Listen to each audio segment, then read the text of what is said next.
नमस्कार, मैं Dawood. City news Muzaffarpur में आप तमाम दर्शकों का स्वागत है। खबरों की ओर बढ़ने से पहले आइए नजर डालते हैं आज की मुख्य सुर्खियों पर। सिटी न्यूज के प्रायोजक हैं water valley NH28 Sherpur Muzaffarpur. सदर थाना क्षेत्र के पताही गांव में हुए संजय चौधरी हत्याकांड का पुलिस ने किया खुलासा, 3 सुपारी किलर गिरफ्तार। नगर निगम बोर्ड की बैठक में पानी की समस्या को लेकर हंगामा करते हुए 2 पार्षद गुट आपस में भिड़े। और कजर थाना क्षेत्र के पकड़ी पंचायत के खरौना जयराम गांव में युवक की पीट कर हत्या, युवक की पहचान में जुटी पुलिस। तो ये थी आज की मुख्य सुर्खियां।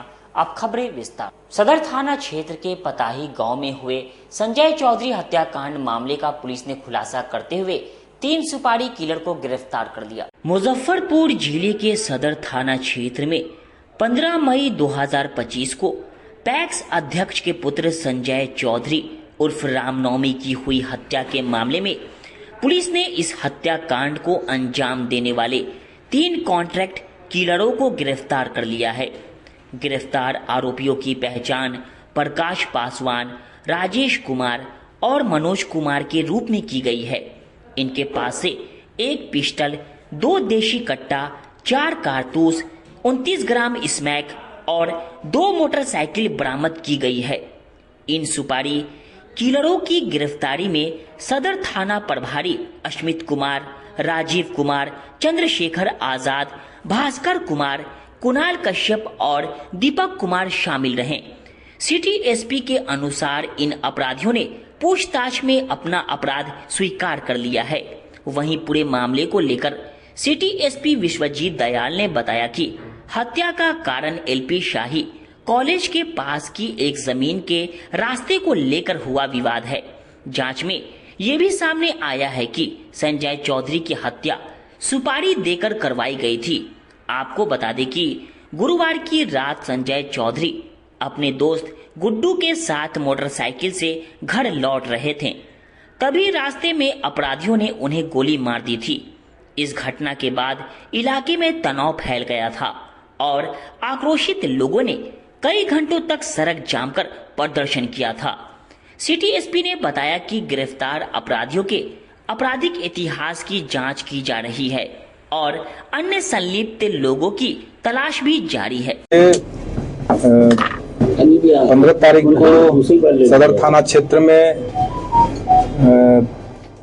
एक जनप्रतिनिधि रामनवमी चौधरी की हत्या हुई थी और एक उनका दोस्त घायल हुआ था। इस घटना को हम लोगों ने चुनौतीपूर्वक स्वीकार किया और कुछ ही दिनों में 2-3 दिन के अंदर ही इस कांड में संलिप्त जो अपराधी हैं उन्हें गिरफ्तार किया गया है और उनके पास से देसी पिस्टल और कुछ मादक पदार्थ बरामद किया गया है। जो गिरफ्तार व्यक्ति हैं उनका नाम है प्रकाश पासवान, राजेश कुमार और मनोज कुमार। प्रकाश पासवान और राजेश कुमार ये सभी सरैया थाना क्षेत्र के हैं और मनोज कुमार जो है वो पारू थाना क्षेत्र का है। तो इन लोग के द्वारा ही जो हत्याकांड जो हुआ उसमें अपनी अलग अलग भूमिका इन्होंने स्वीकार की है और घटना का जो मुख्य कारण अभी तक जो पता चला है वो जमीन विवाद में यह हत्या हुई। कौन सी जमीन का सर विवाद है ये पताही में ही एक जमीन है जो ये रामनवमी चौधरी का वो अपना जमीन है जिसमें कुछ विवाद है, उसी के कारण यह हत्या हुई। टुनटुन चौधरी की हत्या जो कोर्ट में हुई थी वो भी उसी जमीन के कारण हुई थी। हाँ, टुनटुन चौधरी तो ये जैसे ये जनप्रतिनिधि थे। टुनटुन चौधरी तो उनका मुख्य काम जमीन का अपना खरीद बिक्री था, तो उनके और भी कुछ कारण हो सकते हैं, लेकिन ये जो जमीन है, जो रामनवमी चौधरी का वहाँ पे जमीन है पताही क्षेत्र में, रेवा रोड में, उसी कारण ये हत्या हुई है। उस जमीन से क्या संबंध है? ये लोग जमीन लेना चाह रहे थे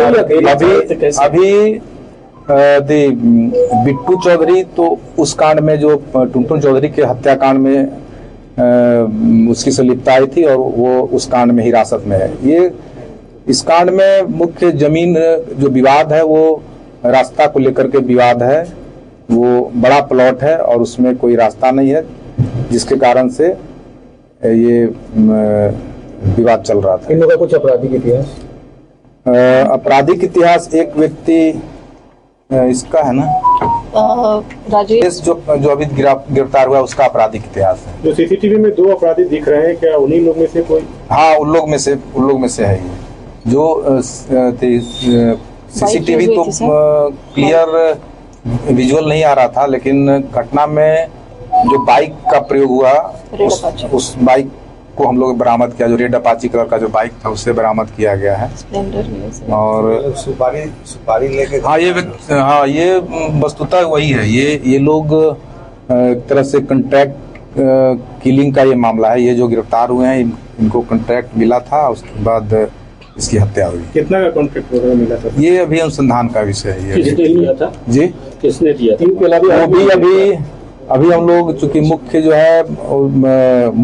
जो इसमें साजिश करता है, उसका नाम हम लोग अभी अनुसंधान में, आगे कोई थी न हो, शिथिलता न हो, आगे कोई बाधा न हो, इस कारण से अभी डाइवर्स करना उचित नहीं होगा। मैटर में ये अपार्टमेंट का विवाद, रास्ता का विवाद ये आया था।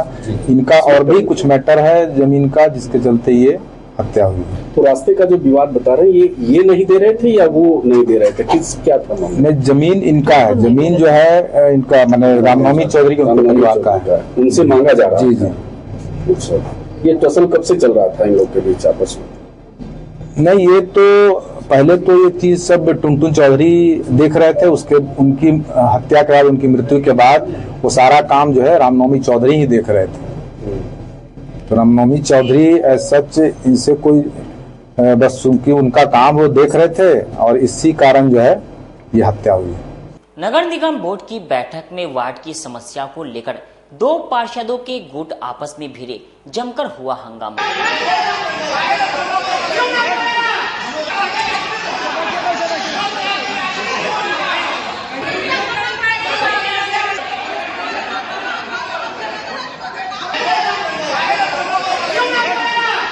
नगर भवन में नगर निगम बोर्ड की बैठक पार्षदों के हंगामे के बीच शुरू हुई। दरअसल नगर निगम वार्ड की बैठक में शहर के विकास को लेकर कई एजेंडों पर चर्चा शुरू हुई। थोड़ी देर बैठक शांतिपूर्ण चली। इसी बीच पार्षदों के 2 गुटों में वार्डों की समस्या को लेकर नोकझोंक शुरू हो गई। नोकझोंक काफी देर चली। सबसे पहले वार्ड नंबर 3 और 4 के साथ कई पार्षदों ने हंगामा शुरू कर दिया, जिसके बाद वार्ड 28 के पार्षद राजीव कुमार उर्फ पंखू के कई पार्षदों के बीच तू मैं हो गई। इसके बाद वार्ड पार्षद पंखू ने पानी का बोतल, चाय फेंक कर बैठक को छोड़ जाने लगे। तभी नगर विधायक विजेंद्र चौधरी ने सभी पार्षदों को समझाने लगे। पार्षदों के हो रहे हंगामे के बीच नगर भवन में पुलिस फोर्स भी पहुंच गई। इसके बाद पुलिस फोर्स को देखकर पार्षद शांत नहीं हुए। हालांकि बैठक काफी हंगामेदार रहा। मेजर निर्मला साहू, नगर विधायक विजेंद्र चौधरी समेत हंगामा करने वाले पार्षद तक इस हंगामे पर कुछ बोलने को तैयार नहीं हुए। नगर निगम बोर्ड की बैठक में शहर के विकास के मुद्दे पर मेयर ने सर्वसहमति से कई एजेंडों पर मोहर लगाई। मुजफ्फरपुर के कंपनी बाग स्थित नगर भवन सभागार में आज नगर निगम बोर्ड की बैठक आयोजित की गई। बैठक में मुख्य रूप से mayor Nirmala Sahu, deputy mayor doctor Monalisa, नगर आयुक्त विक्रम वीरकर, नगर विधायक विजेंद्र चौधरी, एमएलसी वंशीधर बिरजवासी समेत कई पार्षद बैठक में मौजूद रहे। बैठक की शुरुआत राष्ट्रगान से की गई। बैठक में कई एजेंडों पर मुख्य रूप से चर्चा की गई, जैसे विगत की बैठक की संपुष्टि पर विचार के साथ साथ आपातकाल की स्थिति में ब्लैकआउट करने हेतु विशेष व्यवस्था बहाल करने पर विचार किया गया। साथ ही स्ट्रीट एवं वेपर सह हाई मास्टर लाइट पर विचार किया गया। बरसात पूर्व छोटे बड़े नालों के मैनुअल एवं मशीनरी के माध्यम से कराए गए सफाई एवं सफाई से वंचित नालों की सफाई एवं समय सीमा तय करने पर विचार किया गया। मौके पर मुजफ्फरपुर नगर निगम के महापौर महीना साहू ने बताया कि बरसात से पूर्व सभी नालों की सफाई कर ली जाएगी।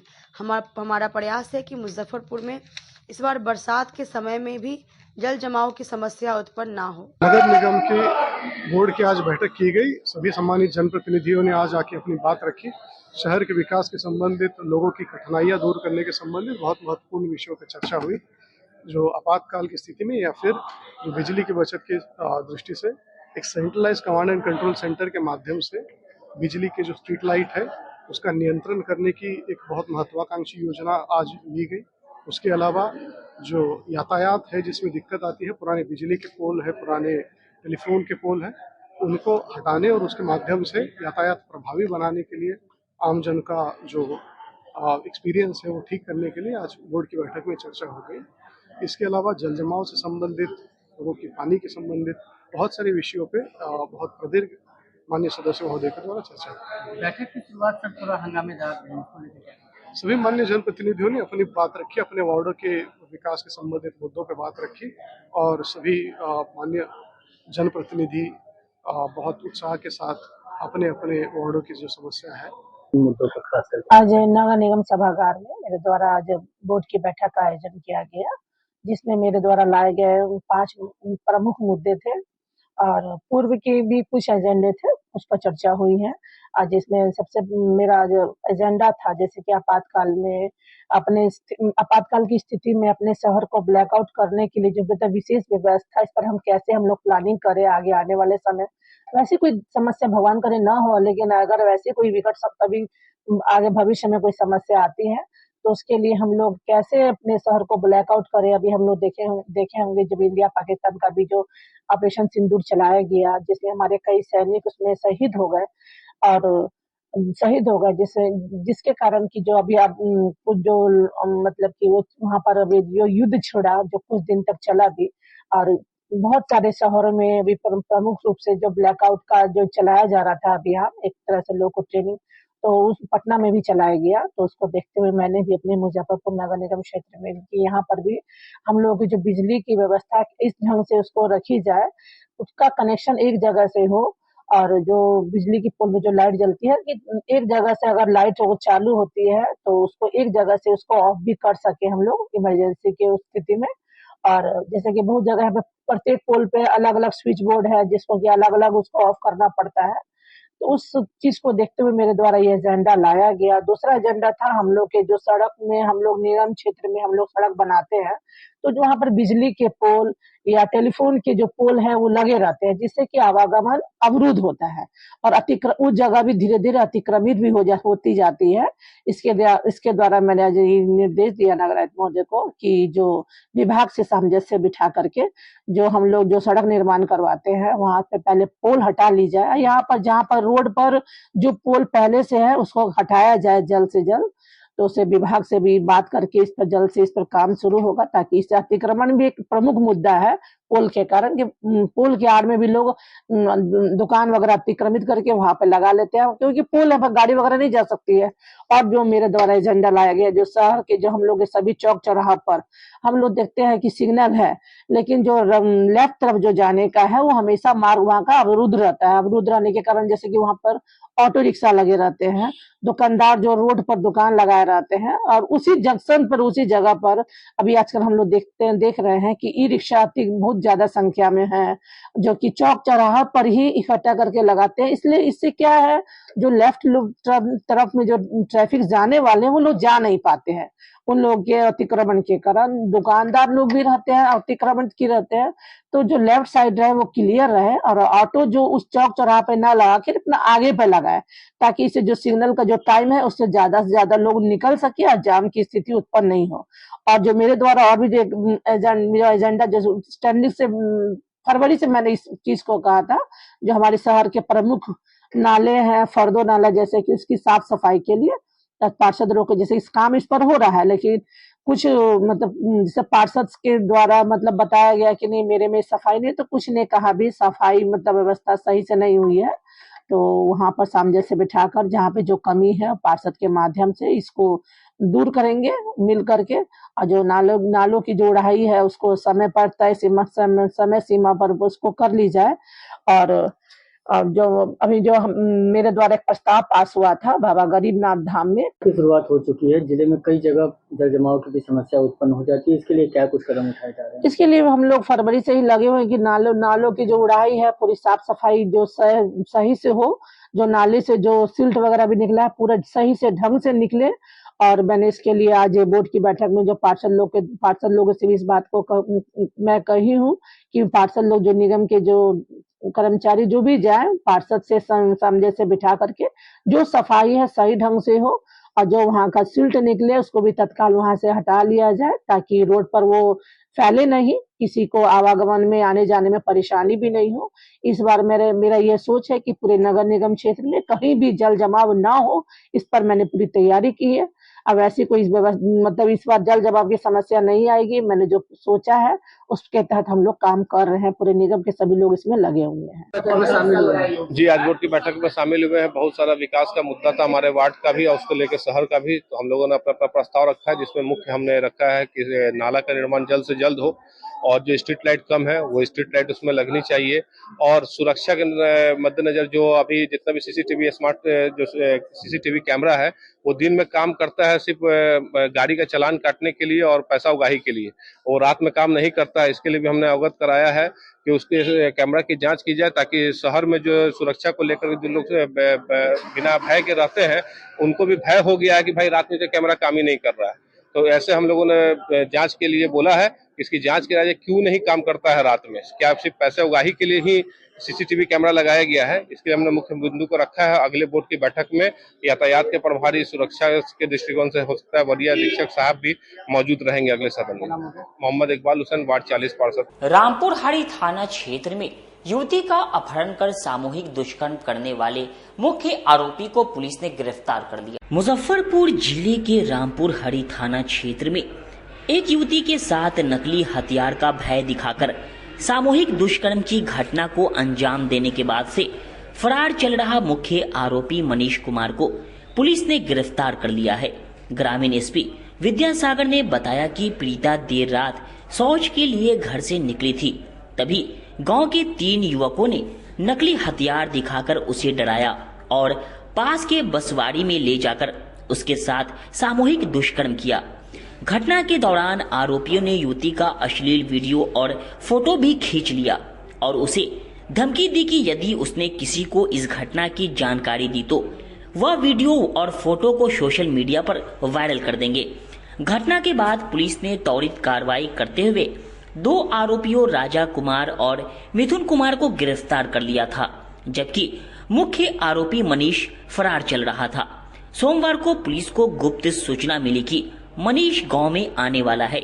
इसके बाद पुलिस ने रामपुर हरी चौक पर घेराबंदी कर मनीष को गिरफ्तार कर लिया।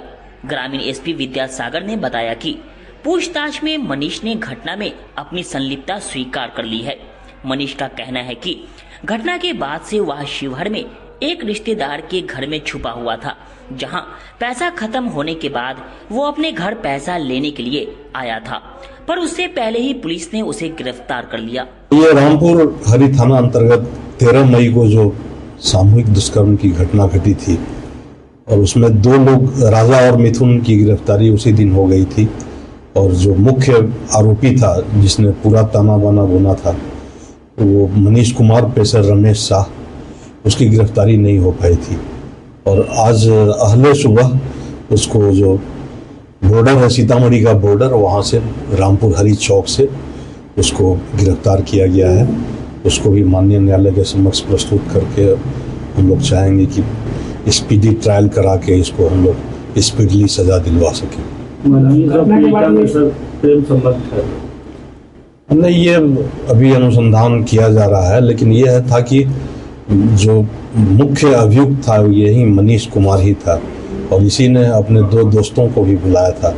पारस सिंह का जो बासबिट्टी था वहाँ पर 2 अन्य राजा और मिथुन को यही बुलाने वाला लड़का था। नकली पिस्टल इसी के पास, हाँ, वो कि हम लोग शॉर्ट गन उसको बोलते हैं, जो कि बिल्कुल लाइट गन होता है, लाइट गन उसके पास था जिससे कि धमकाया जा रहा था।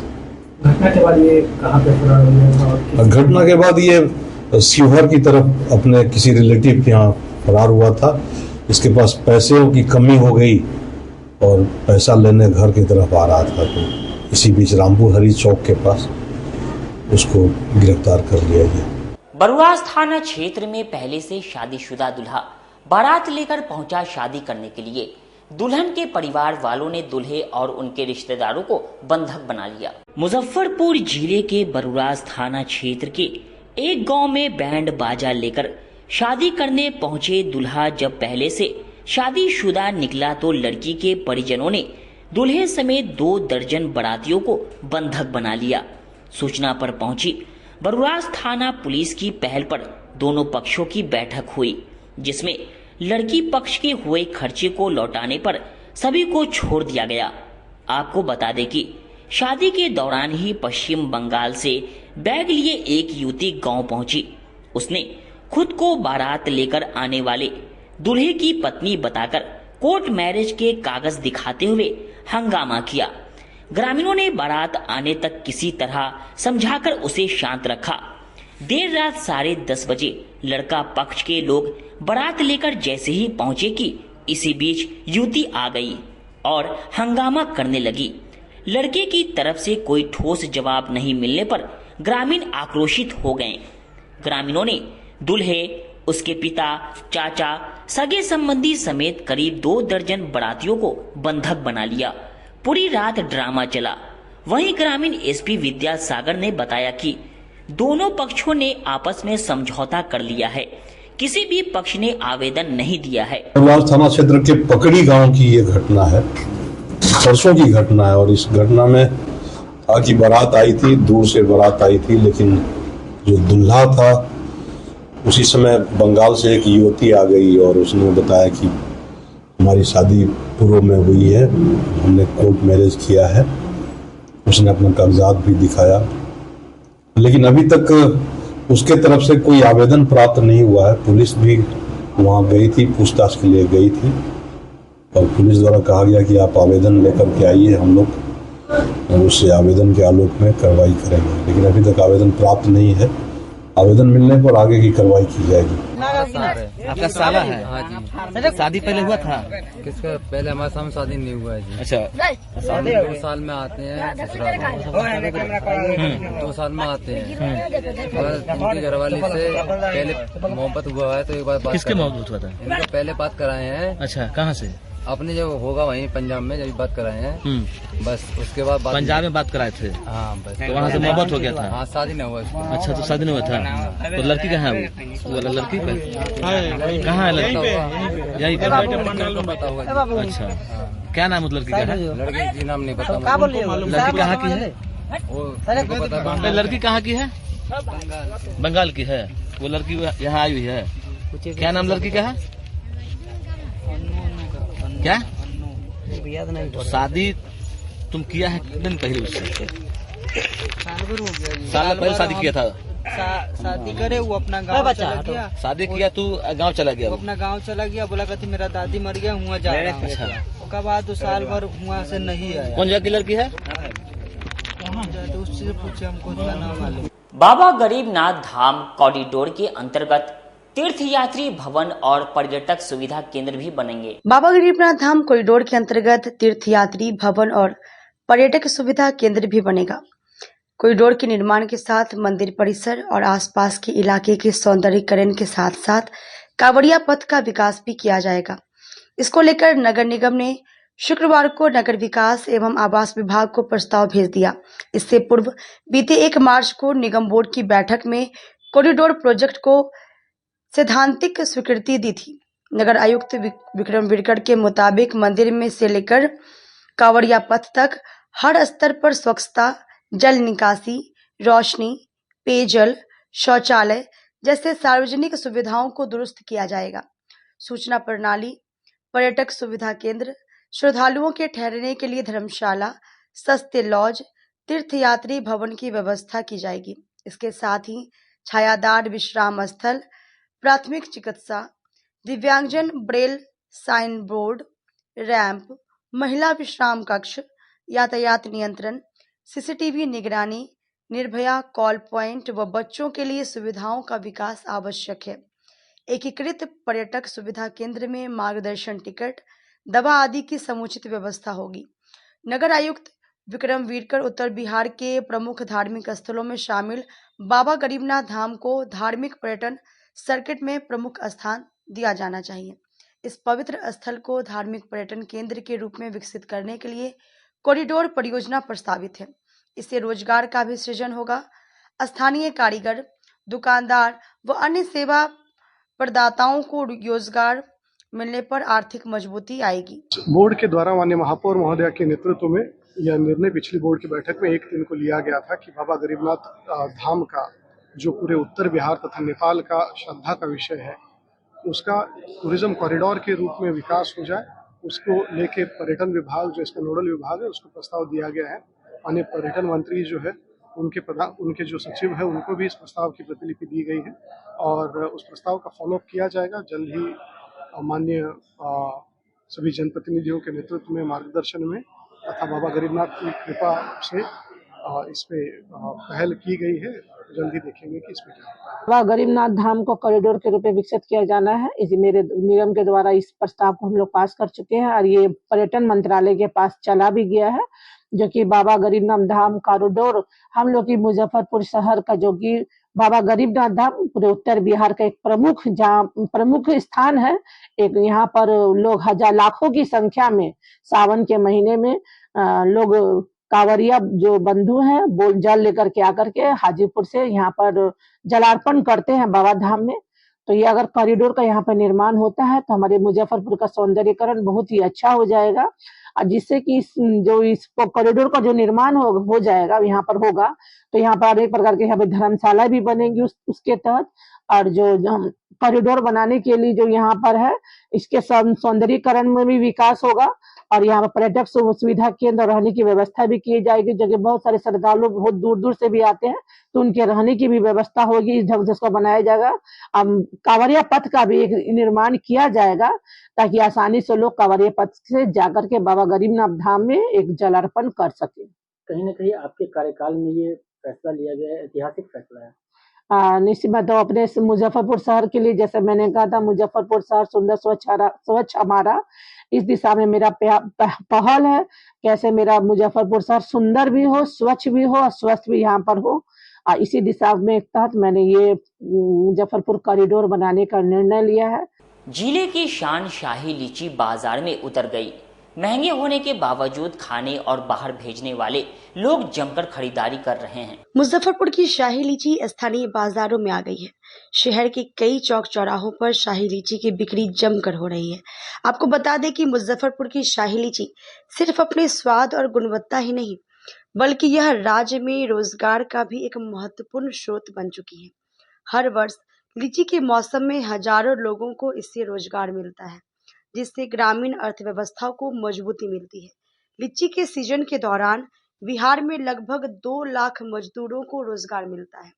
सिर्फ मुजफ्फरपुर जिले में 15,000 हेक्टेयर में फैले 3,000 से अधिक लीची के बागानों में छोटे बागों में 25 से 50 और बड़े बागों में 75 से 150 मजदूरों की आवश्यकता होती है।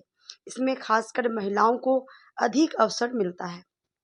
इसके अलावा प्रोसेसिंग यूनिट्स में लीची की सफाई, छिलके और बीज निकालने और पंप तैयार करने जैसे कार्यों में भी महिलाओं को रोजगार मिलता है। लीची उद्योग में महिलाओं की भागीदारी उल्लेखनीय है। वे लीची की तुड़ाई, पैकिंग और प्रोसेसिंग जैसे कार्यों में सक्रिय रूप से शामिल हैं। इससे उन्हें न केवल आर्थिक स्वतंत्रता मिलती है, बल्कि उनके परिवारों की आय में भी वृद्धि होती है। कई महिलाएं इस उद्योग से जुड़कर अपने परिवार का भरण पोषण कर रही हैं और समाज में अपनी पहचान बना रही हैं। मुजफ्फरपुर की शाही लीची की मांग न केवल देश में बल्कि विदेशों में भी है। हाल ही में बिहार से 500 किलोग्राम शाही लीची लंदन और 750 किलोग्राम दुबई भेजी गई है। इससे राज्य के किसानों और व्यापारियों को अंतर्राष्ट्रीय बाजार में पहचान मिलती है, जिससे उनकी आय में वृद्धि होती है। मुजफ्फरपुर के जिलाधिकारी सुब्रत कुमार सेन ने बताया कि शाही लीची मुजफ्फरपुर के लिए केवल एक फल नहीं बल्कि रोजगार, सशक्तिकरण और आर्थिक विकास का प्रतीक बन चुकी है। इस उद्योग के माध्यम से हजारों लोगों को रोजगार मिलता है, विशेष रूप से महिलाओं को, जिससे समाज में सकारात्मक परिवर्तन आ रहा है।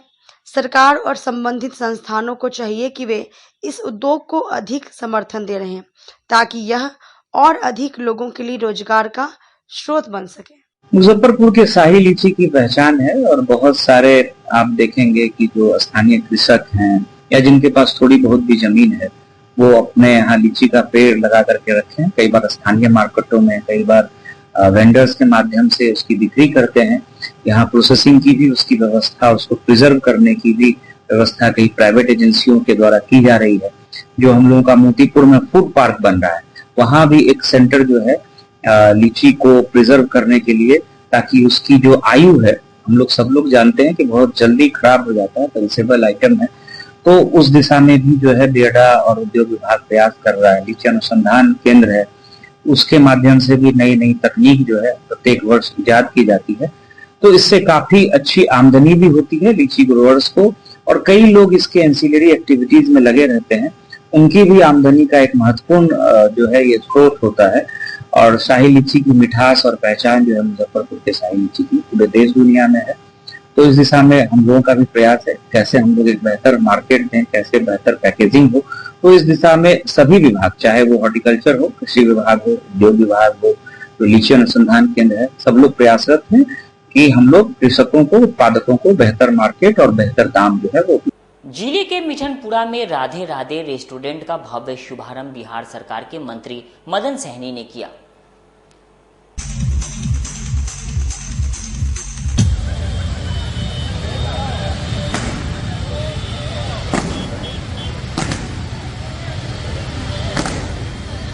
मुजफ्फरपुर 18 मई 2025।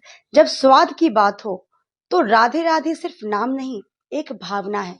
55 वर्षों पहले दरभंगा के एक छोटी से राजस्थान होटल से शुरू हुई यह मिठास की यात्रा अब उत्तर बिहार की दिल मुजफ्फरपुर के मिठनपुरा क्लब रोड तक पहुंच चुकी है। आज राधे राधे के 5वें आउटलेट का भव्य उद्घाटन सम्मानित अतिथियों और सैकड़ों शहरवासियों की उपस्थिति में हुआ, जिसमें परंपरा, सम्मान, स्वाद और संस्कृति का एक अद्भुत संगम देखने को मिला। स्वर्गीय श्याम सुंदर शर्मा द्वारा रखी गई इस नींव को उनके 4 पुत्र अनूप, अरुण, अनिल और सुनील शर्मा और अब अगली पीढ़ी के युवाओं ने अपने प्रेम और समर्पण से सींचा है। इस परिवार ने स्वाद की इस परंपरा को केवल एक व्यवसाय नहीं बल्कि सेवा और संस्कार का माध्यम माना है। हर मिठाई, हर व्यंजन में परिवार की परंपरा, अनुभव और प्रेम की मिठास छलकती है। इस नए आउटलेट का उद्घाटन कल्याण मंत्री मदन सहनी, नगर विधायक Vijendra Chaudhary, north Bihar chamber of commerce के अध्यक्ष श्याम सुंदर भीमसरिया और वनवासी कल्याण आश्रम के अध्यक्ष श्याम सुंदर भरतिया ने संयुक्त रूप से बटन दबाकर किया। जैसे ही कर्टन ड्रॉप हुआ, राधे राधे की नई पहचान ने शहरवासियों का दिल जीत लिया। इस मौके पर राधे राधे के सबसे पुराने कर्मचारियों को विशेष सम्मान देते हुए मंत्री मदन सहनी ने उन्हें दुपट्टा उठाकर मंच पर आमंत्रित किया। संचालक अरुण शर्मा की नम आंखों ने यह कहकर सबका दिल छू लिया कि हमारे कर्मचारियों ने जो मेहनत की वही आज हमारे इस सफर की असली ताकत है। हर नए आउटलेट हमारे परिवार का विस्तार है और इनकी मेहनत उसमें आत्मा है।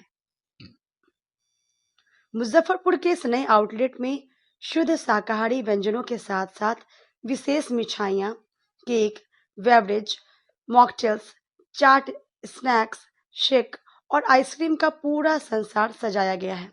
यह केवल एक मिठाई की दुकान नहीं बल्कि फाइन डाइन इन रेस्टोरेंट का अनुभव है, जहां हर टेबल पर स्वाद के साथ अपनापन परोसा जाएगा। राधे राधे केवल मिठाई तक सीमित नहीं, इसके संचालनकर्ता राजस्थान इवेंट्स एंड कैटर्स शादी समारोह, कॉर्पोरेट्स इवेंट्स और सांस्कृतिक आयोजनों में भी उत्कृष्ट सेवाएं प्रदान करते हैं। इसी परंपरा को आगे बढ़ाते हुए उद्घाटन अवसर पर यूक्रेन से आए कलाकारों ने भाव विभोर कर देने वाली संगीत संध्या प्रस्तुत की और शाम होते ही आकाश में छा गई एक रंग बिरंगी भव्य आतिशबाजी, जिसने समूचे मुजफ्फरपुर को मंत्र मुग्ध कर दिया। मुजफ्फरपुर के लोगों ने एक स्वर में कहा, इतना भव्य, इतना भावुक और इतना आत्मीय उद्घाटन पहले कभी नहीं देखा। राधे राधे सचमुच हमारी संस्कृति और स्वाद की नई पहचान बन चुका है।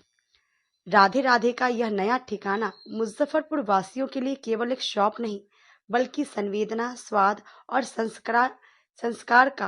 हम लोग मुजफ्फरपुर शहर के मिठनपुरा में राधे राधे रेस्टोरेंट का भी हम लोगों ने शुभारंभ किया है और अरुण शर्मा जी और उनके पूरे परिवार के सदस्यों के साथ और यहाँ के बहुत सारे गणमान्य लोगों की उपस्थिति में आज इसका शुभारंभ हुआ है। और यह प्रतिष्ठान राधे राधे जो मुजफ्फरपुर का है और इसके अलावा हम लोग दरभंगा जिला में इनका 4 प्रतिष्ठान पहले से भी संचालित है। पहला प्रतिष्ठान इनका राजस्थान होटल के नाम से था, उसके बाद 3 और राधे राधे के नाम से है और दरभंगा शहर में इनका प्रतिष्ठान लगभग 55 साल से संचालित है। तो आप समझ सकते हैं कि इस क्षेत्र में इनका पुराना अनुभव भी रहा है और जो इनके साथ कार्यरत लोग थे वो भी आज तक लगातार जुड़े हुए हैं। ये सबसे बड़ी विशेषता है। और इस क्षेत्र में जो खाने का शौकीन है, व्यंजन के शौकीन है, उनके लिए ये खास स्थान मुजफ्फरपुर में हो सकता है। और यहाँ के जितने हमारे शहर के वासी हैं या शहर के अलावा भी बहुत सारे लोग जो शहर में आएंगे वो इस प्रतिष्ठान में आएंगे और यहाँ का जो विभिन्न तरह का व्यंजन है उसका मजा ले सकते हैं। और हम लोग तो यही कह सकते हैं मुजफ्फरपुर शहर के लोगों के लिए कि इनका पुराना अनुभव है और बेहतर ढंग से हम लोग जानते हैं, हम लोग से पुराना रिश्ता भी है। तो हम लोग इस शहर में आए हैं आज इसका उद्घाटन समारोह में भाग लेने के लिए और यहाँ के लोगों से विशेष रूप से हम लोग कहेंगे कि जरूर यहाँ आकर के एक बार इनको अवसर दें। और चूंकि इनका पुराना अनुभव है, इनके साथ काम करने वाले जितने भी लोग हैं उन पुराने कारीगर हैं, तो अच्छा अनुभव है और अच्छा व्यंजन विभिन्न तरह का स्वाद का मजा ले सकते हैं और अच्छे इनका व्यवहार कुशल भी है। इसलिए 55 साल से इस क्षेत्र में टिके हुए भी हम लोग का शुभकामना है कि अच्छा प्रतिष्ठान इनका यहाँ स्थापित हो, यहाँ आकर के लोगों को खाना खा करके अच्छा लगे, सेहत के लिए भी अच्छा हो और स्वाद के लिए भी अच्छा हो। राधे राधे एक बड़ा नाम हो चुका है दरभंगा में। अब हम लोग का शुभकामना है, भगवान से प्रार्थना है कि मुजफ्फरपुर के भी जो निवासी हैं उनको भी इनके दुकान में आकर, इनके प्रतिष्ठान में आके, इनके रेस्टोरेंट में आकर के विभिन्न तरह का जो व्यंजन है उनका खाना खा करके और इनको बहुत बधाई भी दे, शुभकामना भी दे। ये पीरियड था करीब करीब 1974-75 का। उस समय से हम लोग राजस्थान दरभंगे में उसके कस्टमर हैं। इसकी मिठाइयाँ, स्नैक्स, सारी चीजें एक नंबर। एंड इतना ही नहीं है, we are loyal to the Radhe Radhe. हम लोग बहुत लॉयल्टी के साथ में राधे राधे के साथ में, राजस्थान के साथ में जुड़े रहे। हमने सारा अपग्रेडेशन देखा है शुरू से लेकर के आखिरी तक का। कहाँ से राधे राधे स्टार्ट हुआ। राधे राधे की सबसे खास बड़ी बात यह रही, इसके प्रोडक्ट में इन लोगों ने क्वालिटी में कभी कंप्रोमाइज नहीं किया। इनके प्रोडक्ट हमेशा top quality product and branded type के जितने भी इसके कंटेंट थे, कंस्टिट्यूएंट सारे ब्रांडेड इन लोगों ने यूज किए, जिसके कारण कभी भी पूरे शहर में, मिथिलांचल में राधे राधे के प्रोडक्ट में कभी कोई शिकायत नहीं आई।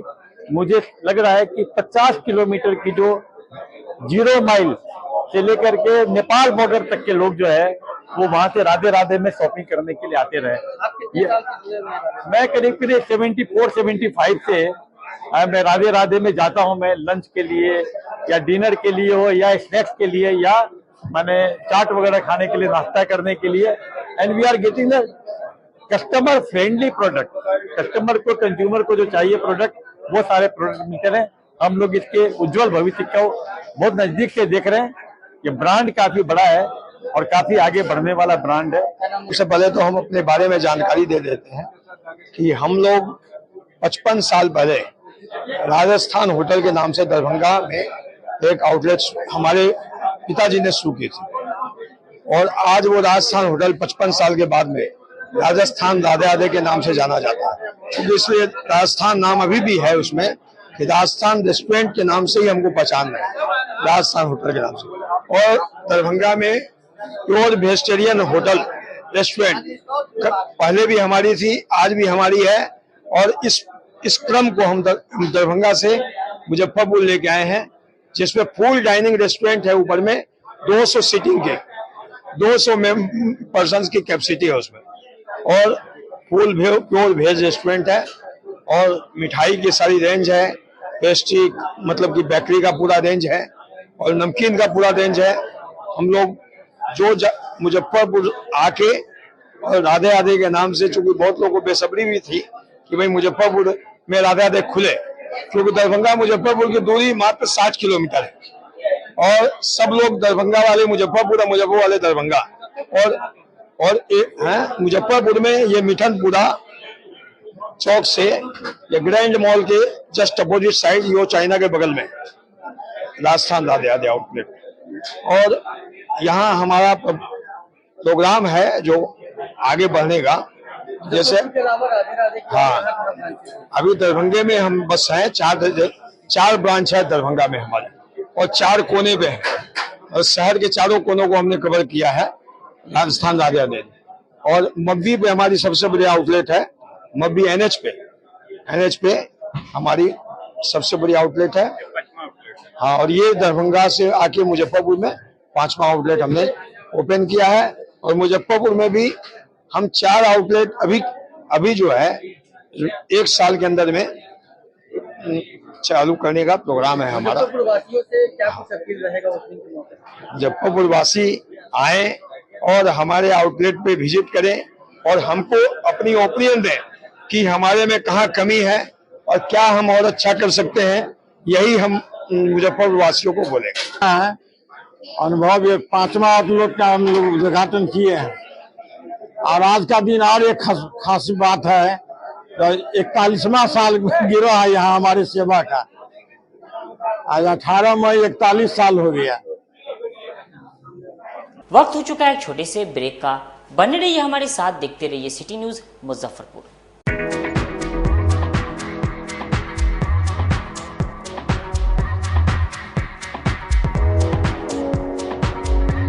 गर्मी में अपने पूरे परिवार के साथ मस्ती करना चाहते हैं तो चले आइए वाटर वैली में, जो कि कच्ची पक्की चौक से 2 किलोमीटर दूर शेखपुर एनएच के समीप स्थित है। शहर के लोग यहाँ मोटरसाइकिल और कार से काफी आसानी से पहुँच सकते हैं। यहाँ आप अपने परिवार के साथ फुल मस्ती कर सकते हैं। वेव पूल, रेन डांस के साथ भव्य वाटरफॉल बनाया गया है। छोटे बच्चों के लिए कई प्रकार के स्लाइड्स बनाए गए हैं, जहां बच्चे अपनी मस्ती में डूब जाएंगे। इसके अलावा खाने पीने के लिए बेहतरीन सुविधाएं उपलब्ध है, जहां पूरे परिवार के साथ व्यंजनों का लुत्फ उठा सकते हैं। तो देर मत कीजिए, गर्मी में मस्ती उठाने के लिए वाटर वैली तुरंत पहुंचे। हमारा पता है water valley NH 28, Sherpur, Muzaffarpur. हमारा कॉन्टैक्ट नंबर है 6202 584955। चाहे आपका पर्सनल स्पेस हो या corporate office, Marbonite full body vitrified tiles हर कोने को अपनी खूबसूरती से सजाता है। इस पर पड़ने वाले हर कदम को मिलती है एक ताकत, जो देती है आगे बढ़ने का विश्वास। जॉनसन टाइल्स का उत्तर बिहार का सबसे बड़ा शोरूम साई कृपा ट्रेडर्स द्वारा जल्द मुजफ्फरपुर जिले के सकरी सरैया डुमरी रोड में खुलने जा रही है। जल्द आ रहा है आपके शहर में। जल्द ही उद्घाटन की तारीख की घोषणा होगी। मार्बोनाइट विट्रीफाइड टाइल्स बाय जॉनसन। हम पढ़ाई के साथ साथ बच्चों में विश्वास जगाते हैं। Christ Jyoti international school based on CBSE curriculum with co-education. Nursery से +2 के छात्रों के लिए प्रत्येक विषयों के लिए अनुभवी शिक्षकों का समूह है। 5 एकड़ में फैला यह स्कूल बच्चों के बेहतर भविष्य बनाने में सक्षम है। अत्याधुनिक साइंस और कंप्यूटर लैब के साथ स्कूल को बेस्ट डिसिप्लिन का अवार्ड भी मिल चुका है। पढ़ाई के साथ छात्रों की शारीरिक क्षमता बढ़ाने के लिए विभिन्न खेलों का विशेष प्रशिक्षण भी दिया जाता है। नर्सरी से +2 तक के लिए नामांकन प्रारंभ है। हमारा पता है Christ Jyoti international school, Dharmoday Sthali, Madhopur, Rusta, Muzaffarpur. Contact us on 947122108735266475 मैं प्रिंसिपल क्राइस्ट ज्योति कृतिका मृणालिनी अपने बच्चों के बारे में, अपने स्कूल के भविष्य के बारे में बेहतर निगरानी रखती हूँ। मेरे स्कूल में क्वालिटी बेस्ड एजुकेशन होता है। हमारे स्कूल को हाल ही में बेस्ट डिसिप्लिन अवार्ड से नवाजा गया है। हमारे शिक्षक ट्रेंड हैं, अनुभवी हैं और हम अपने बच्चों को पारिवारिक माहौल में पढ़ाते हैं। अपने सपनों की आशिया को दे एक नई पहचान माँ भवानी डेकोर प्राइवेट लिमिटेड के साथ, जो है ऑथराइज्ड डिस्ट्रीब्यूटर ऑफ कजारिया। देश की मिट्टी से बनी टाइल से देश को बनाते हैं। और जहां मिलती है सभी प्रकार के Indian and imported granite, marble, sanitary एवं कोटा स्टोन का अनोखा एवं आकर्षक संग्रह। माँ भवानी डेकोर प्राइवेट लिमिटेड मतलब a complete floor solutions. New 0 mile Dadar road, Muzaffarpur. Call 9934753111। आजकल की बिजी जिंदगी में स्टाइल तो है, पर कंफर्ट का क्या? आपके इसी स्टाइल और कंफर्ट को बेहतर बनाने के लिए नीलकमल लेकर आए हैं first exclusive factory outlet showroom in Mithanpura, Muzaffarpur, जहां home furniture, office furniture, mattress and wedding special पे up to 50% off with EMI facility. Style भी, कंफर्ट भी। उत्तर बिहार का पहला नीलकमल का एक्सक्लूसिव शोरूम आपका स्वागत करता है। एक बार सेवा करो। हर साल की तरह इस साल भी आमगोला ओरिएंट क्लब मैदान में ड्रीम सिटी डिज्नीलैंड मेला मनोरंजन और आकर्षण के साथ शहर वासियों के लिए धूमधाम से शुरू हो चुका है। इस मेले में देश का सबसे बड़ा हवाई झूला, विशाल मैरी कोलंबस नौका, ड्रैगन झूला, रोमांचक रशियन टोरा टोरा, डबल डिश तरंग झूला और देसी विदेशी मछलियों का अद्भुत संग्रह यूकेरियम प्रमुख आकर्षण है, जिसमें आप अंडर वाटर टनल के अंदर से विशाल मछलियों के समूह को देख सकते हैं। साथ ही बच्चों के लिए ढेरों रोमांचक झूले हैं, जिनमें हॉर्स राइडिंग, मुंबई का water boat, Scorpio ride, jumping, जंगल राइड, भूत बंगला, सेल्फी पॉइंट और मिकी माउस शामिल है। वहीं मेले की शॉपिंग स्ट्रीट भी किसी बाजार से कम नहीं है। सहारनपुर का प्रसिद्ध फर्नीचर, जिसमें किंग पलंग, dressing table, dining table, sofa set और रॉकिंग चेयर शामिल है। वहीं महिलाओं के लिए कोलकाता का आचार, चूड़ियां, चूड़ा सेट, ज्वेलरी, लहंगा चुन्नी और आगरा की फैंसी चप्पलें बिक्री के लिए उपलब्ध हैं। भदोही के कालीन और कृत्रिम फूलों का बड़ा संग्रह भी घर की सजावट को नया रूप देने को तैयार है।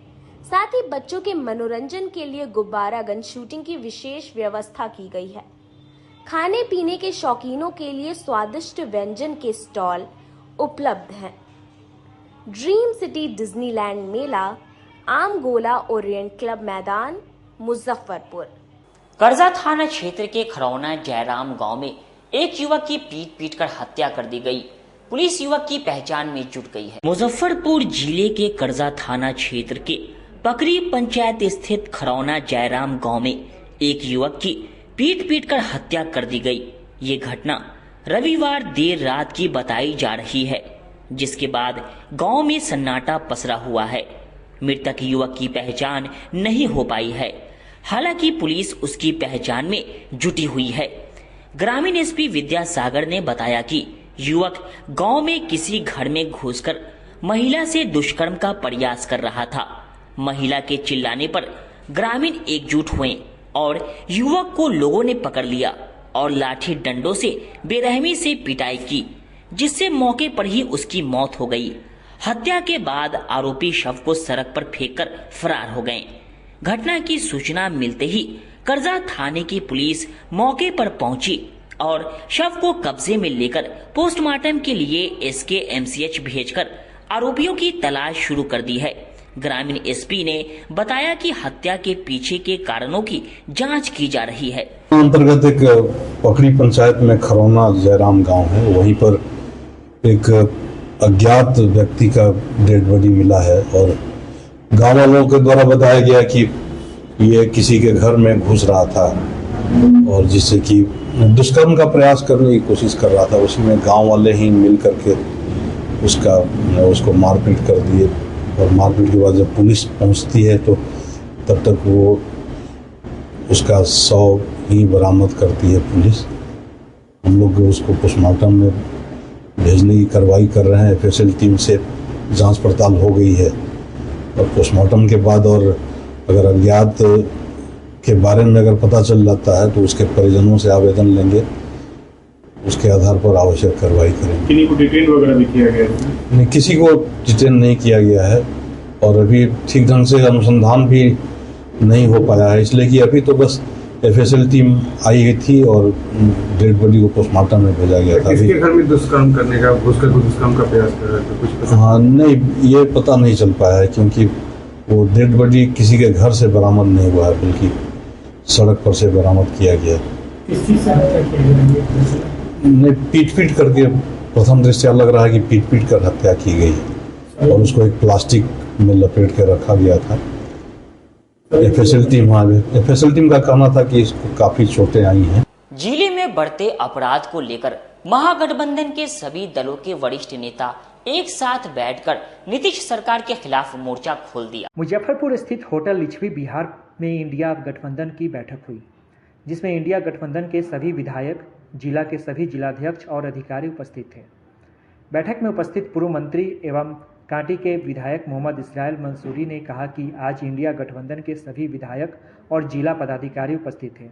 हम सभी लोगों ने निर्णय लिया है कि डबल इंजन की सरकार से जनता त्राहिमाम है, इसलिए हम जनता के बीच में जन संदेश लेकर जाएंगे और बताएंगे कि डबल इंजन की सरकार जनता की सेवा करने में असमर्थ है। वहीं उन्होंने हाल ही में मिठनपुरा थाना क्षेत्र में हुए प्रॉपर्टी डीलर मोहम्मद जावेद की हत्या के मामले में कहा कि पूरे प्रदेश में सभी अंचल दलालों से घिरे पड़े हैं। जहां तक मुजफ्फरपुर का सवाल है तो यहां भू माफियाओं का राज है। यही लोग पूरी व्यवस्था को चौपट करके रखे हुए हैं, जिसका नतीजा है कि आए दिन हत्या हो रही है। वहीं मीनापुर विधायक राजीव रंजन उर्फ मुन्ना यादव ने कहा कि हम लोगों ने निर्णय लिया है कि बूथ स्तर तक इंडिया गठबंधन के सारे कार्यकर्ता एकजुट होकर काम करेंगे और इस बार बिहार में इंडिया गठबंधन की सरकार बनाएंगे। पिछली बार 2020 में भी महागठबंधन पर जनता ने मोहर लगा दिया था, लेकिन प्रशासनिक अधिकारियों ने गड़बड़ी करके हमारे जनप्रतिनिधियों को हरा दिया। बिहार में जम्मू कश्मीर से भी ज़्यादा लोग मरते हैं। कश्मीर से ज़्यादा लोग बिहार में अपराधियों द्वारा मारे जा रहे हैं। सुबह बिहार में अपराधियों का तंत्र चल रहा है और सरकार मुख्य दर्शक बनकर तमाशा देख रही है। बिहार सरकार ने मुखिया नीतीश कुमार की मेंटल स्थिति ठीक नहीं है। यह बात किसी से छुपी नहीं है। आदमी की हालात जानवरों से भी बदतर है, इसलिए इस बार हमारी सरकार बननी तय है। इसमें तो प्रदेश से ही और तमाम जो बड़े नेता हैं और आदरणीय तेजस्वी जी हों, मुकेश सहनी जी हों, आदरणीय राहुल गांधी जी हों, इस तमाम लोगों का है कि भाई जिला स्तर से लेकर के और पंचायत स्तर तक जो है इस समन्वय बनाया जाए, ताकि इंडिया गठबंधन के तमाम लोग एक दूसरे के साथ मिलकर के इस चुनाव को जीते। उसी के संदर्भ में आज जिला में बैठक हुई है। पहले डिप्टी सीएम मुजफ्फरपुर आए में थे, लगातार मुजफ्फरपुर में भी लगातार घटना घट रही है, लगातार लूट हत्या जैसी संगीन वारदात हो रही है। अच्छा, एक बात बताइए, डिप्टी सीएम विजय सिन्हा जी, आपको मालूम होगा कि 200 राउंड जहां गोली चलती है तो डिप्टी सीएम क्या कहता है, ये छोटी मोटी वारदात है। मीडिया के माध्यम से हम लोग भी सुने, बोले थे कि नहीं बोले थे, वनन सिंह वाला किसका बड़ा मामला था, छोटी मोटी वारदात है। तो ये आदमी पूरा बिहार को बर्बाद कर रहा है। अभी नीतीश कुमार जी अचेता अवस्था में चले गए, सत्ता तो वो चला नहीं रहे हैं, सत्ता तो कोई और चला रहा है, और ये लोग बिहार को पूरा बर्बाद करने पर, बिहार में पूरा आतंक फैलाने पर लगा हुआ है। कोई ऐसा दिन नहीं है जिस दिन अपहरण, बलात्कार, हत्या, लूट नहीं होता हो। अरे यहाँ तक है कि लूट अगर होती है तो थाना में FIR भी नहीं होता, कहता कि नहीं लूट का केस नहीं करेंगे। ऐसी भयावह स्थिति हो गई है। आम जनता जो है, समझिए कि आम जनता का जानवर से बदतर स्थिति हो गया, उसका कोई सुनने वाला नहीं है। राजद को लेकर कहा जा रहा है डिप्टी सीएम के द्वारा कि जंगल राज के पुरोधा है वो लोग। ठीक है, अगर जंगल राज हमारी सरकार थी जिसमें आम जनता का सुना जा रहा था, आम जनता के कष्ट का निवारण हो रहा था, जिस समय पदाधिकारी आम जनता से डरता था, तो मैं चाहूंगा कि हे प्रभु हमको जंगल राज लौटा दो, जिसमें आम जनता का सुन रहा हो। लो प्रशासन का ब्यूरोक्रेट हॉबी नहीं हो, ब्यूरोक्रेट सुनता हो, आम जनता का काम होता हो, अगर उसको लोग जंगल राज कहता है तो हमको हमारा जंगल राज लौटा दो। अंचल कार्यालय से लेकर कर्मचारी कार्यालय तक कहीं ना कहीं दलालों का अड्डा बना हुआ है। बीते दिन में डबल अरे भाई, जंगल राज जब हमारा था, जिस समय गरीब को बोलने का अधिकार, बैठने का अधिकार, चलने का अधिकार सारा दिया, वो अगर जंगल राज था, तो यहाँ जो हो रहा है अभी कि बिना पैसा के, बिना घूस के कोई काम नहीं हो रहा, डेली लूट हो रहा है, डकैती हो रहा है, ये कौन राज है? ये जल्लाद राज है क्या? ये जल्लाद का पहरेदार सब बैठा हुआ है।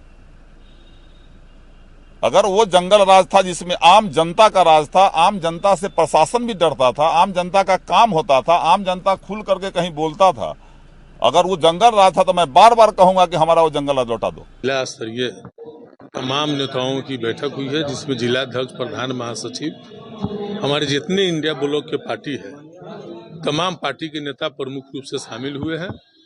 और जो जन समस्या है, लोगों का जन समस्या है, जो भ्रष्टाचारी ज्यादा है, गरीबों को जमीन कैसे उपलब्ध हो, भूमिहीनों को जिसकी आवास नहीं उसकी आवास कैसे उपलब्ध हो, और जो क्राइम जो बढ़ गया है, ये तमाम मुद्दों की जन समस्याओं के मुद्दों को लेकर करके एक रणनीति बनाई जा रही है कि यह डबल इंजन की सरकार लगातार 20 वर्षों से यहाँ पर काम कर रही है, लेकिन लोग त्राहिमाम है, भ्रष्टाचार चरम सीमा पर है। इन तमाम मुद्दों को लेकर के हम लोग बैठे हैं और इंडिया ब्लॉक जो है लगातार जो है जन समस्याओं पर, जनता के सवालों को मजबूती से प्रखंड से लेके जिला स्तर पर लड़ने का काम करेंगे।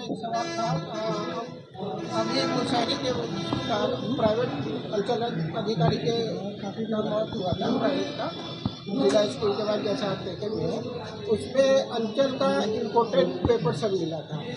ये इतने बड़े करप्शन के बारे में क्या कहें? देखिए, भू माफियाओं का राज चल रहा है, इस भूमि माफियाओं का राज है, और अंचल में तो भ्रष्टाचार चरम सीमा पर है। गरीब कोई आदमी नहीं, माफिया लोग जमीन गलत सही सारा जमीन लेते हैं और भारी तादाद में रकम की जो है वसूली करके लोग जो है से दाखिल खारिज करने का काम करते हैं, जिसके कारण भूमि विवाद के कारण लगातार इस राज्य में हत्या भी हो रही है। लगातार हमारे पताही में भी देख रहे हैं, लगातार डबल मर्डर हुआ है। आपका मुशहरी वाला जो घटना कह रही है, तो तमाम जगह जो है भूमि विवादों के कारण ज़्यादा हत्याएं भी हो रही है। इस पर सरकार को गंभीरता से लेनी होगी। सरकार इस मामले में कंप्लीट फेल्योर है। मुख्यमंत्री जी अचेत अवस्था में हैं, अधिकारियों की बल्ले बल्ले। जिले के आश्रम घाट चौक के पीछे गांधी आश्रम में 9 दिवसीय राम कथा को लेकर भव्य कलश यात्रा निकाली गई। जिले के आश्रम घाट चौक के पीछे गांधी आश्रम से सटे रामविलास नगर, राजनारायण सिंह कॉलेज, बालूघाट में भव्य श्री राम कथा का आयोजन 19 मई से 27 मई 2025 तक किया जा रहा है, जिसमें कथावाचक के रूप में श्री देवकी नंदन भारद्वाज जी महाराज वृंदावन से आ रहे हैं। कथा के प्रथम दिन आज सिकंदरपुर सीढ़ी घाट से 2101 कन्याओं द्वारा भव्य कलश यात्रा निकाली गई, जो सिकंदरपुर, सरियागंज टावर, पंकज मार्केट, गोला रोड, बाबा गरीबनाथ मंदिर, माखन शाह चौक, बनारस बैंक चौक, लकड़ी ढाई चौक होते हुए यज्ञ स्थल पहुंची। मौके पर बिहार संस्कृत विकास परिषद के सचिव कृष्ण कुमार मिश्रा ने बताया कि कथा के मुख्य यजमान वार्ड नंबर 15 की पार्षद गणिता देवी, पति दीपू सहनी व चंदेश्वर राय, पत्नी सुशीला देवी मुख्य यजमान के रूप में रहेंगे। कथा के संयोजक विपिन कुमार सिंह और सह संयोजक रामेश्वर पासवान रहेंगे। कथा 9 दिवसीय होगी। शाम में 3 बजे से शुरू होगी और 6:30 बजे तक कथा चलेगी। पर राम कथा का आयोजन किया जा रहा है। आज प्रथम दिन यहाँ से 2100 कन्याओं द्वारा श्री घाट से जल भोजन करके वहाँ पर कलश के पंचोपचार पूजन किया गया। पूजन करते हुए हम लोग रानी सती मंदिर, अखाड़ा घाट टावर होते हुए, बाबा गरीबनाथ मंदिर होते हुए, बनारस बैंक चौक होते हुए, राजनारायण सिंह कॉलेज होते हुए हम लोग यहाँ आए और यहाँ पंचवार्णी कलश की स्थापना की गई और राम दरबार मूर्ति स्वरूप में स्थापित किया गया। कथा स्थल क्या और कथा स्थल बिलासनगर राजनारायण सिंह कॉलेज के समीप वहीं पर कथा स्थल है। कब से कब तक कथा चलेगी? कथा 19 तारीख से आज से शुरू है और 27 तक चलेगी। मुख्य कथावाचक देवकी नंदन भारद्वाज जी हैं वृंदावन में, वहाँ से वो आए हैं। यहाँ कथा करके राम कथा का गुणगान करेंगे, हमारी सभी भक्तों को आनंदित करेंगे, उसका रसपान करेंगे। हम कथा जो है का आयोजन कर रहे हैं, जिसका मुख्य उद्देश्य है हमारा कि दलित लोगों को जो हमारे समाज से टूटते जा रहे हैं, जो सनातनी हमसे दूर होते जा रहे हैं, उनको एकजुट करना है। हमको उनको अपने समाज में जोड़ के एकत्रित करके रखना है, यही मेरा मुख्य उपलक्ष्य है। और जो राम कथा हम यहाँ पर कर रहे हैं रामविलास नगर आश्रम घाट बालूघाट में, तो इसके जो द्वार लगाए हैं उससे जो है हमारे समाज के बीच में बहुत सारा जो है न जाता है, जैसे चौहरमल द्वार है, परशुराम द्वार है, अंबेडकर द्वार है, तो इससे सारे जाति को कोई भेदभाव नहीं हो, इसलिए हमने सारे द्वार जो है अलग अलग बनाए हैं। कथा स्थल को हमने वाल्मीकि कथा स्थल दिया है, जिसमें रामायण में जो है वाल्मीकि जी ने राम जी को शिक्षा दिया, केवट ने जो है ना उनको नाव से पार किया, सबरी का कैसे उद्धार किए, सुग्रीव से कैसे मिलन हुआ, ये पूरा जो है उसमें विस्तृत रूप से दिया गया है। यही हमारा समाज का लक्ष्य। क्या कुछ है? कथा स्थल कहाँ पे है? कथा स्थल आश्रम घाट राजनारायण सिंह कॉलेज के पीछे रामविलास नगर मुजफ्फरपुर। कब से कब तक चलेगा यह 19 मई 2025 से जो है 27 मई 2025 तक चलेगा। मुख्य कथावाचक कौन है? मुख्य कथावाचक देवकी नंदन जी महाराज हुए। तो राजनारायण सिंह कॉलेज में जगह परीक्षा उरीक्षा के चलते नहीं हो पाया। इसके बाद हम लोग आश्रम घाट गांधी आश्रम के सटे रामविलास नगर में हम लोग जगह चूज किए। हम लोग के जो कथा के संयोजक थे उन लोग के बैठक कराए, उन लोगों ने कहा कि कथा होना चाहिए। कब से कब तक चलेगा कथा 19 से 27 मई तक है, जो आज 21 से 1 कन्याओं का कलश यात्रा निकला है। नीतीश कुमार का यूथ कांग्रेस द्वारा एक पोस्ट वायरल होने के बाद बिहार भाजपा मीडिया प्रभारी प्रभात मलाकार ने कांग्रेस पर जमकर हमला साधा। बिहार के मुख्यमंत्री नीतीश कुमार का नौकरी के लिए एक रिज्यूम काफी तेजी से सोशल मीडिया पर वायरल हो रहा है। बिहार प्रदेश यूथ कांग्रेस ने नीतीश कुमार का यह पत्र ट्वीट किया है, जिसमें नीतीश कुमार का एक आवेदन किया गया पद का पत्र वायरल हो रहा है, जिसमें फ्लिप फ्लॉप सुपरवाइजर चप्पल विभाग प्रमुख का पद दिया गया है। एबिलिटी उस पत्र में दिखाया गया है कि नीतीश कुमार पलटी मारने में राष्ट्रीय रिकॉर्ड हासिल लिए हुए हैं, साथ ही गठबंधन बदलने की अद्भुत कला, हर मुद्दे पर चुप रहकर शासन करना, अपराध पर बयान देने में देरी, पलटी पर फुर्ती, जनता को भरोसा दिलाना और फिर पलटना आदि शामिल है। इस पूरे मामले पर भारतीय जनता पार्टी में पलटवार करते हुए कांग्रेस जिला जिस प्रकार से देश में अपना अस्तित्व खत्म कर रही है, आगामी विधानसभा चुनाव में कांग्रेस का बिहार में खाता तक नहीं खुल पाएगा। क्या कुछ कह रही है भारतीय जनता पार्टी के बिहार प्रदेश मीडिया प्रभारी प्रभात मालाकार, आइए सुनते हैं। ये कांग्रेस का बिहार में कुछ होने वाला नहीं है, उसका कोई जनाधार नहीं है। राहुल गांधी जब भी बिहार आते हैं तो कभी अंदर मीटिंग कर रहे होते हैं, बाहर में मारपीट हो रहा होता है। कभी कन्हैया को देश तेरे टुकड़े होंगे कि पोस्टर बॉय को भेजते हैं, वो खुद सीन से गायब हो गया। कभी वो मल्लिकार्जुन खड़गे को भेजते हैं, कभी बिहार के प्रदेश अध्यक्ष को बदलते हैं, कभी प्रभारी को बदलते हैं। कांग्रेस बिहार में आरजेडी की पिछलग्गू पार्टी है, झोला ढोने वाली पार्टी है, जमीन तलाश रही है जिसको जमीन मिलने वाला नहीं है। और कितनी हास्यास्पद है जो बिहार को विनाश से विकास के रास्ते पे ले जाने वाले बिहार के विकास पुरुष नीतीश कुमार जी के बारे में टिप्पणी करते हैं। इस तरह की गलत गलत भावनाओं से नीतीश कुमार गार्ड जरूर हैं, लेकिन नीतीश कुमार बिहार के युवाओं के गार्ड है, बिहार के महिलाओं के गार्ड है, बिहार के अति पिछड़ों के गार्ड है, बिहार के विकास के गार्ड है। नीतीश कुमार के नेतृत्व में, एनडीए के नेतृत्व में बिहार चौतरफा विकास कर रहा है। चाहे स्टेट हाईवे हो, चाहे नेशनल हाईवे हो, उनकी संख्या तिगुनी हो गई। 24 घंटा बिजली हो गया, गंगा नदी पे 20 से ज्यादा पुल बन गए। तो एक तरफ विकास है और एक तरफ इंडी गठबंधन का विनाश है, और इस तरह के पोस्टर से कांग्रेस का और मट्टी पलीत होने वाला है। कहीं ना कहीं चप्पल का प्रभारी उनको बनाने का रिज्यूम बनाया गया। वही तो कह रहा हूँ कि कांग्रेस तो बिहार में कांग्रेस का क्या वजूद है। कांग्रेस बिहार में आरजेडी की पिछलग्गू पार्टी है, झोला ढोने वाली पार्टी है। कांग्रेस का कोई जनाधार नहीं है, कोई वजूद नहीं है। आज इन्हीं कुकर्मों के कारण कांग्रेसी पुराने कांग्रेसियों और राहुल गांधी के पूर्वजों के कारण कांग्रेस राजस्थान से साफ हो गई, कांग्रेस हरियाणा से साफ हो गई, कांग्रेस दिल्ली से साफ हो गई। तो इनके पाप का घड़ा फूटने वाला है। जिस पार्टी ने देश में 65 वर्षों तक राज किया, आज कांग्रेस भारत के अधिकांश हिस्सों से साफ हो गई। यह उनके किए गए कुकर्मों का नतीजा है। और नीतीश कुमार जी पर टिप्पणी करना सूरज को आईना दिखाने के समान है।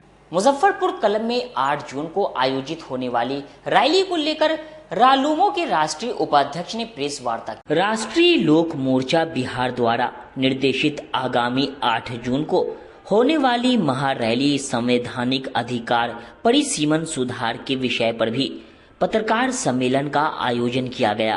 प्रेस वार्ता का आयोजन सोमवार को रालूमो द्वारा सर्किट हाउस मुजफ्फरपुर में पूर्व बिहार विधान परिषद सदस्य सह राष्ट्रीय लोक मोर्चा के राष्ट्रीय उपाध्यक्ष रामेश्वर महतो ने संबोधित करते हुए कहा कि इतने लंबे वक्त से परिसीमन का न होना संसद और संविधान से मिले एक व्यक्ति एक वोट एक मूल्य के अधिकार के साथ सरासर एक छलावा है।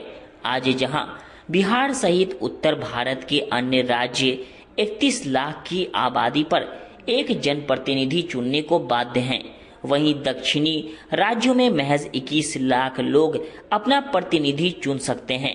ऐसे में हमारी मांग है कि 2026 में जो परिसीमन होना तय है उसे केंद्र सरकार जरूर कराए और बिहार की जनता को उसका हक दिलाए।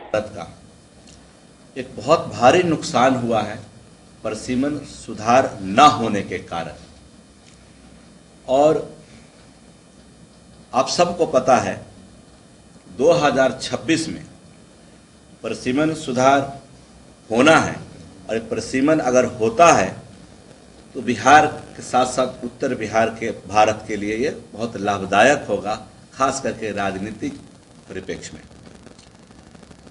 हम सब लोग जानते हैं कि जिस प्रकार से दक्षिण भारत में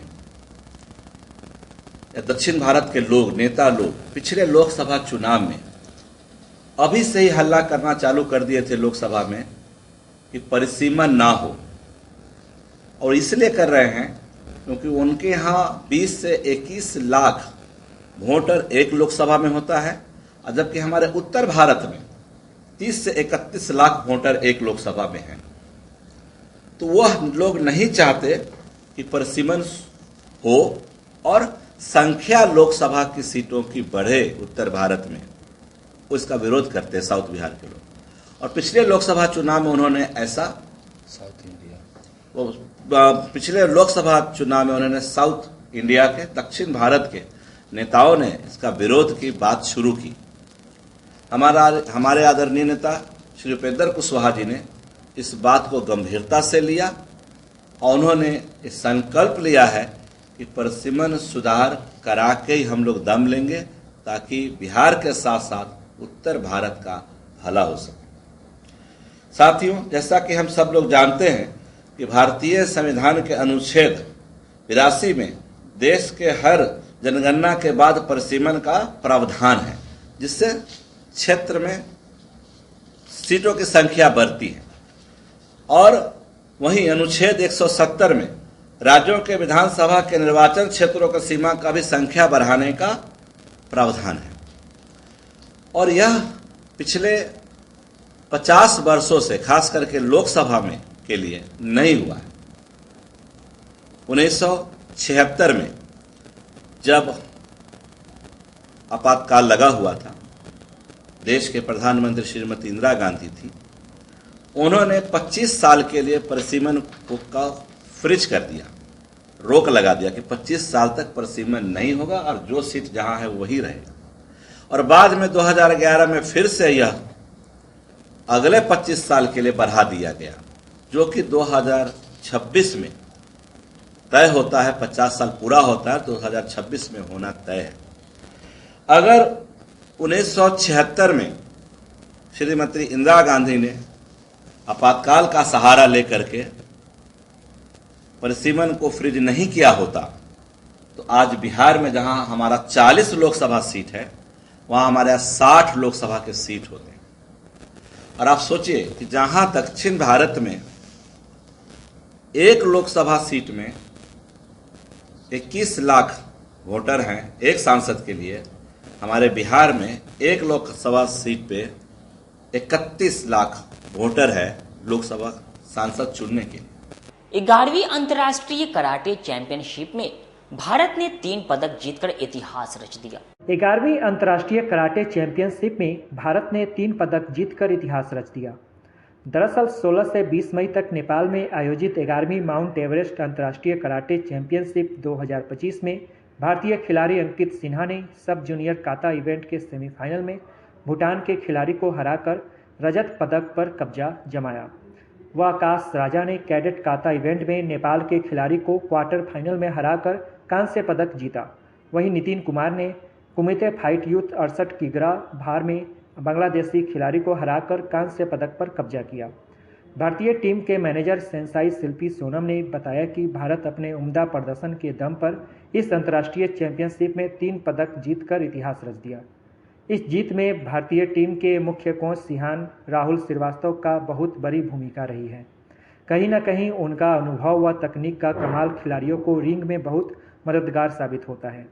इसके साथ ही भारतीय टीम के मुख्य कोच सिहान राहुल श्रीवास्तव को नेपाल कराटे फेडरेशन के अध्यक्ष गजेंद्र बहादुर कापांगी के द्वारा अवार्ड ऑफ ऑनर के साथ शॉल ओढ़ाकर सम्मानित किया गया।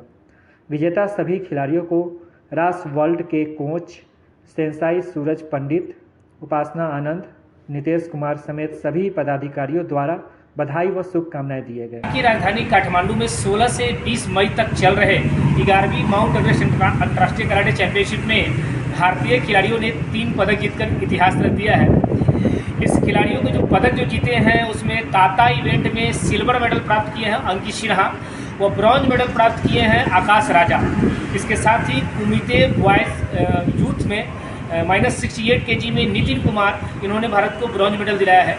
सभी खिलाड़ी काफ़ी उत्साहित थे क्योंकि भारत से कुल 6 खिलाड़ी इस प्रतियोगिता में भाग लिए थे, जिसमें कि 3 लोगों ने मेडल को पक्का किया है। इसके साथ ही हमें भी यहाँ के जो ऑर्गेनाइजिंग चेयरमैन हैं गजेंद्र बहादुर जी, उनके द्वारा शॉल ओढ़ाकर वो अवार्ड ऑफ ऑनर देकर सम्मानित किया गया है। और सभी खिलाड़ियों के लिए अपने भारत से काफ़ी लोगों का जो है बधाई और शुभकामनाएं भी आ रही हैं। इस टीम को जो है बहुत बेहतरीन तरीके से हर किसी ने निभाया अपने भूमिका। कैप्टन के तौर पे नितिन कुमार ने और टीम मैनेजर के तौर पे सेंसाई शिल्पी सोनम जी ने। खबरों का सिलसिला यहीं होता है समाप्त। अबूजी और मेरी पूरी न्यूज टीम को दीजिए इजाजत। कल फिर मिलेंगे आपसे शहर की तमाम खबरों के साथ। नमस्कार।